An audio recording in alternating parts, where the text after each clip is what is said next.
This epic film certainly delivered, but it nonetheless left us wanting more. Everybody in this room is about that superhero life. And if you don't mind my asking, where the hell have you been all this time? There are a lot of other planets in the universe. And unfortunately, they didn't have you guys.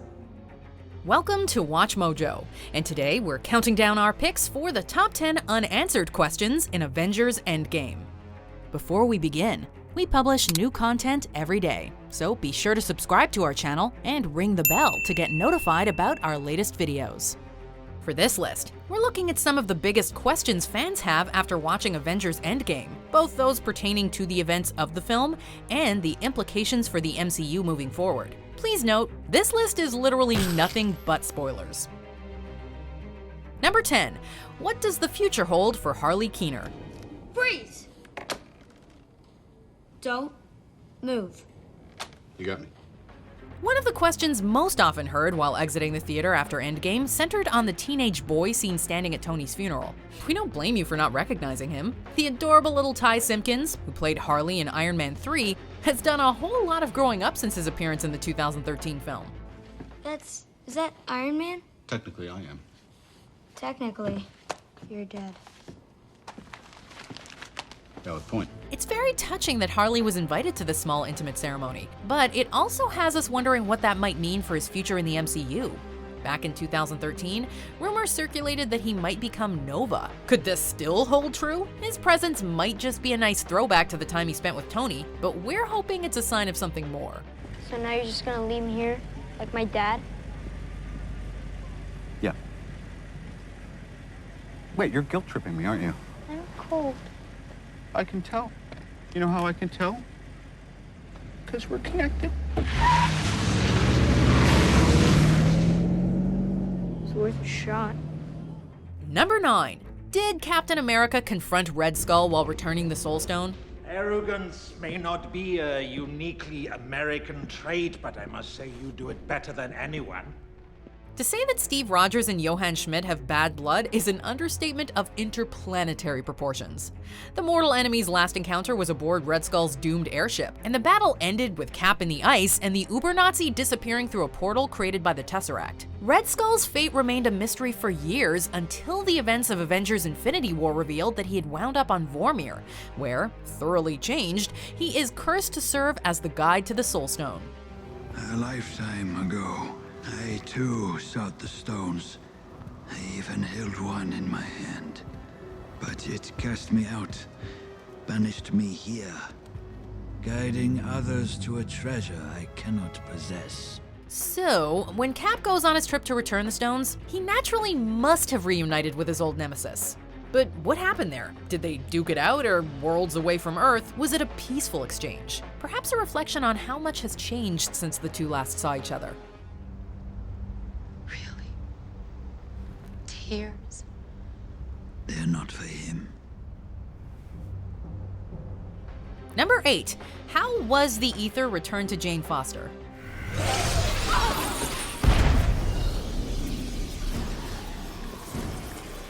Honestly, we'd almost rather not think about this question. When he was sent with Thor to extract the ether from Jane, Rocket was equipped with a rather oversized, terrifying-looking syringe. While we can imagine Rocket jabbing Jane Foster with that needle without a second thought, Cap having to do the opposite task is a bit harder to wrap our minds around.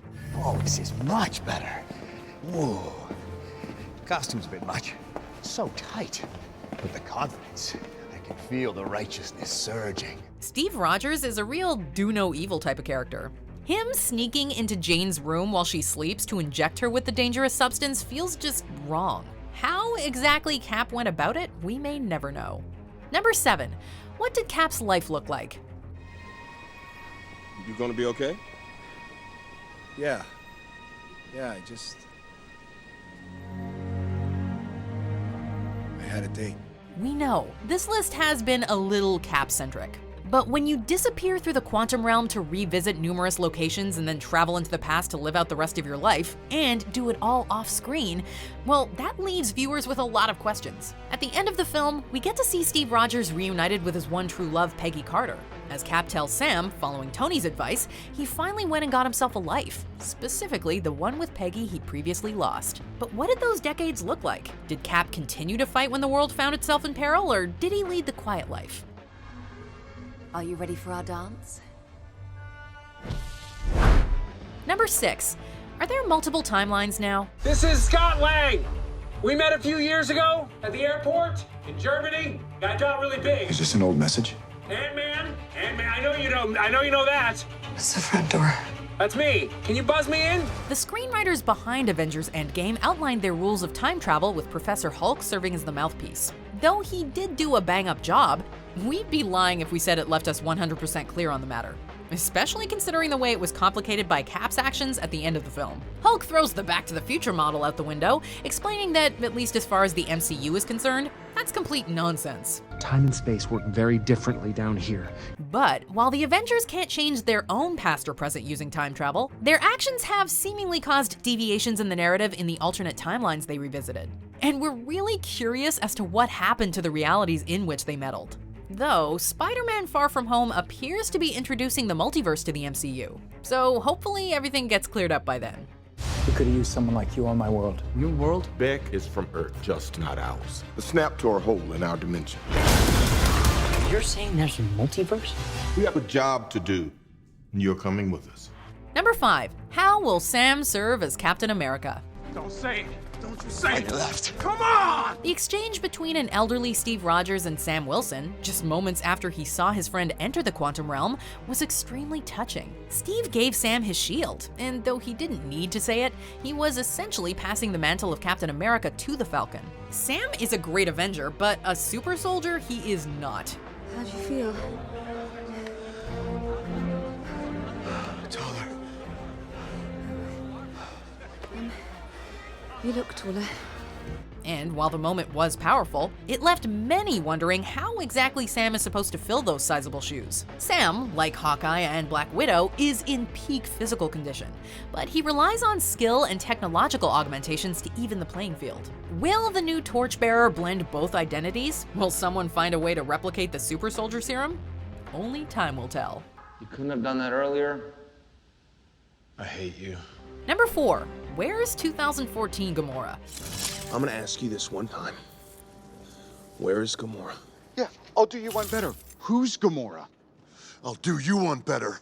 Why is Gamora? Many people speculated that Gamora could somehow be brought back to life. The most popular version of this theory was that the soul of those who died to acquire the Soul Stone continued to exist within the stone itself. Sadly, it would seem that that is not the case. And even if it were, with Thanos having destroyed that reality Soul Stone, the Gamora that fell in love with Peter Quill is seemingly gone for good. But what about the other Gamora? Since she didn't leave with the Guardians, she's either hanging around the Earth or she was carried back to her own time by Tony Snap. Either way, we can only assume that Quill and company are gonna find a way back to her. What? It's just Settle down if you want. an unspoken thing. Number 3. Where did Loki go? No resurrections this time. Trickster god and master of deception that he is, Loki seemingly met his death for real when he faced off against Thanos in Infinity War. As with Gamora, however, time travel introduced an alternate version of the character, seemingly with a different fate. Due to the meddling of the time-traveling Avengers, this version of Loki was able to escape with the Tesseract at the end of the 2012 film. But to where? That's anyone's guess. With this timeline's version of the Avengers, not to mention the Asgardians, surely keen to recapture him, we imagine that Loki will probably go on the run, jumping around various realities, getting up to mischief wherever he goes. Hopefully, his Disney Plus series will provide answers. If it's all the same to you, I'll have that drink now. Number 2. What happens without the Infinity Stones? These Infinity Stones each control an essential aspect of existence. Space. Reality. Power. Soul. Mind. And time. the Ancient One explains to Banner when he goes to collect the Time Stone, the Infinity Stones are incredibly important to the balance of the universe and reality from which they originate. This is why they're so hesitant to hand the stone over to Professor Hulk. While Hulk's assurances put the Ancient One's mind at ease, we're still a little concerned about the future of Hulk's reality based on the Ancient One's warnings. Cap returned the various Infinity Stones to their timelines of origin, meaning that at the end of Endgame, our core timeline is still without Infinity Stones because Thanos destroyed them before getting his head chopped off. He used the stones again. Hey, we'd be going in short-handed, you know? Look, he's still got the stones, so... So let's get him. What sort of dark consequences might this have in the future? We are likely to find out sooner rather than later. Number 1. Who will replace Thanos? To challenge them is to court death.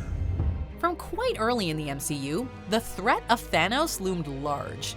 But with the Mad Titan having been soundly defeated, it's safe to say that his time in the MCU has come to an end. Marvel films, with few exceptions, have always ended with a post-credit scene teasing the future of the franchise. Like many others, we assumed that Endgame would include a teaser for the next big bad villain. Instead, however, all we got was a banging sound, possibly a reference to Tony Stark creating the Mark I suit.